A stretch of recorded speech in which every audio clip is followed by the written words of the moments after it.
گاندھی سے لے کے جارج برنارڈ شاہ سے لے کے تھامس کارلائل سے پوچھے، حسن دنیا کو چھوڑے چاہنے والے بھی حسن کی وہ عظمت کو نہیں جانتے. یا زیادہ ضرورت رسول سے پوچھا جائے، بھیجا جائے حسن کے پاس، اور معمولی آدمی نہ پوچھے، خضر نبی پوچھے. علی سے پوچھا جائے اور بھیجے حسن مجتبیٰ کے پاس. کیوں؟ چاہنے والوں نے بھی حسن کو اتنا نہ سمجھا. خاص طور پر جب ہمارے پاس یہ حدیث آ گئی جو حسن کی بڑی بیٹی، چوتھے امام کی بیوی، پانچویں امام کی ماں نے نقل کی کہ مخلص شیعوں کا ایک گروپ آیا آقا حسن کے پاس، مولا یہ اتنے آپ کے چاہنے والے آپ کے خلاف ہو گئے، اتنا کہ نماز میں آپ کے پاؤں میں تیر کھینچ کے مارا گیا اور آپ زخمی ہو گئے. کربلا میں جملہ یزیدیوں نے کہا، مدائن میں یہ جملہ اپنے آپ کو حسن کا ماننے والوں نے کہا. یزیدیوں نے کیا کہا؟ جب حبیب ابن مظاہر نے کہا نماز کی اجازت دے، کہا تمہاری نماز قبول کیا کہاں ہے جو نماز پڑھ رہے ہو؟ اس یزیدی تھے. اور مدائن میں آقا حسن نماز پڑھ رہے ہیں، ان کے پیروں کے نیچے سے مسلح کھینچ کے نکالا گیا کہ نماز کا فائدہ کیا ہے، نماز کیوں پڑھ رہے ہیں؟ یہ وہ لوگ ہیں جو حسن کے لشکر میں ہیں. شیعوں نے آ کے کہا مخلص بہت تھوڑے سے تھے، انگلیوں پہ گنے جا. یہ کیا ہو رہا ہے مولا؟ کہا تمہیں یہ بہت عجیب لگ رہا ہے؟ آخری زمانہ تو اس سے برا ہو، مومن ایک دوسرے کو گالی دے گا، لعنت کرے گا، چہرے پہ تھوکے گا، قتل کرے گا. وہ زمانہ زیادہ مشکل ہے. یہاں سے بات اب کل پہ جائے گی. مگر یہ کیوں کہا گیا؟ اور آخر اتنے ائمہ طاہرین کی حدیثیں ہیں، کتنی بیٹیاں پردے کے پیچھے سے بیٹھ کے سن رہی تھی. یہاں کیوں سنا؟ اس لیے کہ یہ اس وقت کی بات ہے جب آقا حسن کو دوسرا زہر دے دیا گیا. اب گھر کی خواتین نے یہ طے کیا ہے کہ کوئی بھی آئے، گھر کی کوئی نہ کوئی خاتون ہر وقت حسن کی خدمت میں رہے گی. کبھی زینب، کبھی کلثوم، کبھی حسن کی اپنی بیوی فروا، کبھی حسن کی اپنی بیٹی فاطمہ.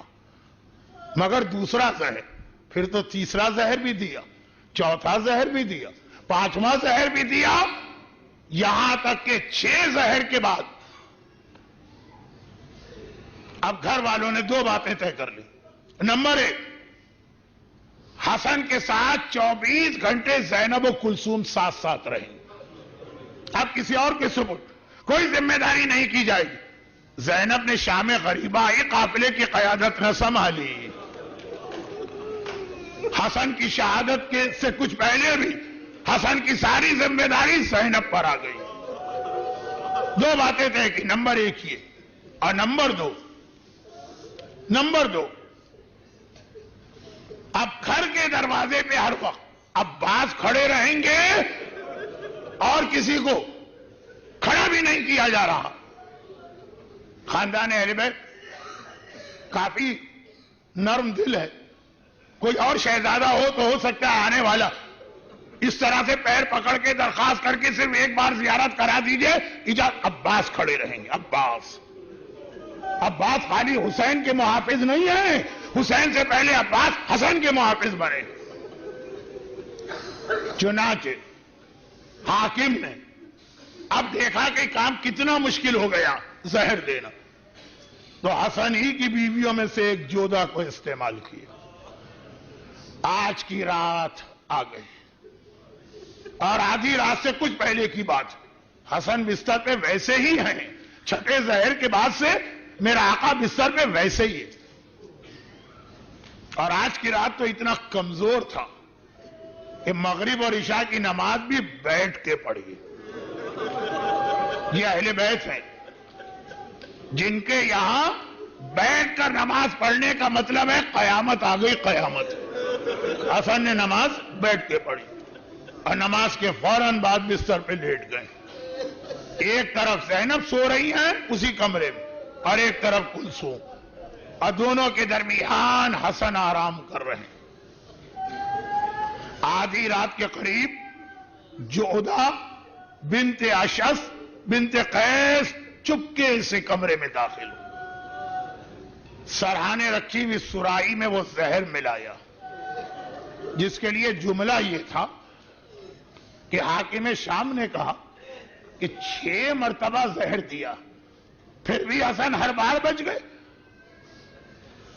اب یہ زہر ایسی جگہ سے منگوانا، روم کے عیسائی بادشاہ سے کہا تیرے پاس ہے کوئی زہر؟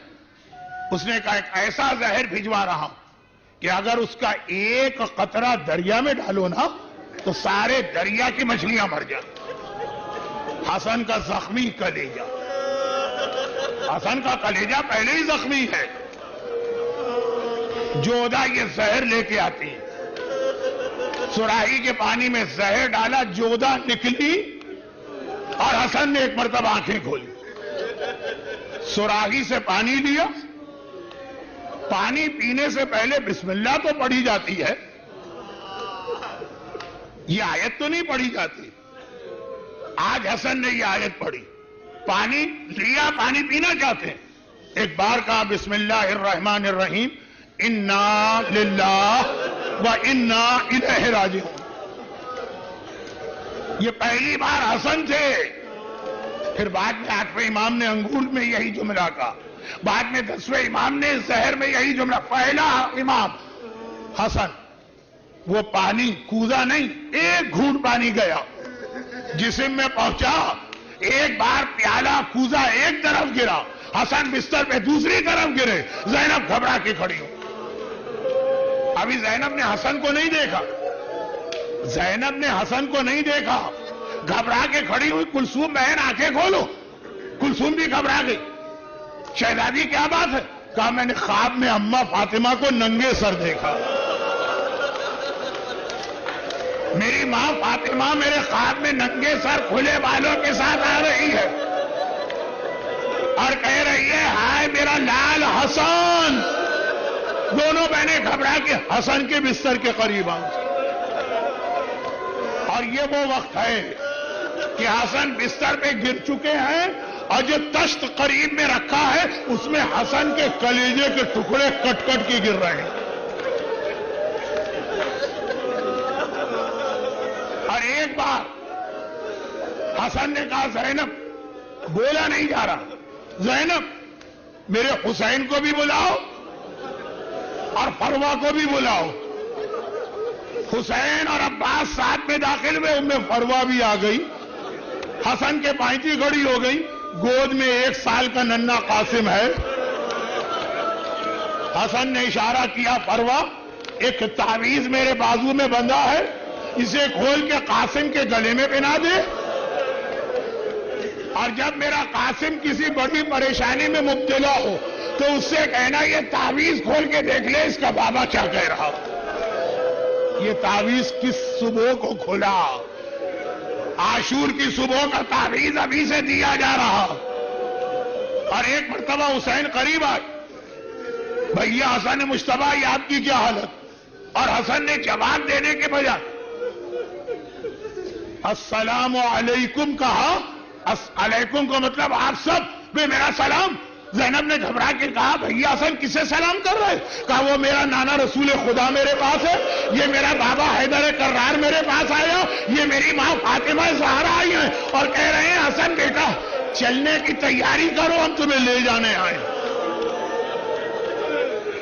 بس زحمتیں تمام ہوئی، 2 جملے، اور اگلی صبح کو جنازہ چلا۔ نانا کے پہلو میں دفن کرنے کی وصیت بھی کی، مگر وہاں 3 انداز کھڑے تھے۔ ایک مرتبہ تیر چلے، حسن کے جنازے میں تیر پیوست ہوئے، آقا حسن کا جنازہ تیروں سے چھلنی ہوا۔ عباس تلوار کے قبضے پہ ہاتھ ڈالا، حسین نے کہا نہیں عباس، عجیب امتحان ہے میرے آقا عباس کا، جب کربلا میں تلوار چلانے کا موقع تھا وہاں بھی روک دیا گیا، جب مدینے میں تلوار چلانے کا موقع تھا یہاں بھی روک دیا گیا۔ عباس جنازہ واپس لاؤ۔ اور یہ جنازہ دوبارہ گھر میں آیا، زینب و کلثوم ابھی میت کو الوداع کہہ کے بیٹھی بھی ماتم کر رہی ہے۔ دروازہ کھلا، ارے تابوت واپس آ رہا ہے۔ گھر سے نکل کے جنازے واپس نہیں آتے ہیں۔ گھبرا کے کہا بھیا یہ میرے بھائی حسن کا جنازہ کیوں آ رہا ہے؟ حسین نے کہا زینب بہن تفصیل بعد میں پوچھنا. ایک آخری خدمت کرنا ہے. یہ کہہ کے تابوت رکھا, کہا زینب آؤ ہم اور تم مل کے یہ تیر تو جنازے سے نکالے. بس آخری ایک جملہ کہہ کے زحمت تمام. ایک مرتبہ ایک طرف حسین بیٹھے, ایک طرف زینب بیٹھی, روتے جا رہے ہیں, جنازے سے تیر نکال رہے ہیں. تیر زینب نے تیر نکالے اور کربلا میں پہنچ کے کہا حسین اگر تو یہ پوچھ لے کہ حسن کے جنازے سے تیر نکالے اور تیرے لاشے سے میں نے تیر نہیں نکالے تو بس اتنا دیکھنا, کل مدینے میں بھیا حسن کا جنازہ میرے ہاتھ کھلے تھے, آج کربلا میرے دونوں ہاتھ بندے ہیں. ہائے زینب تیر نکالے تو کیسے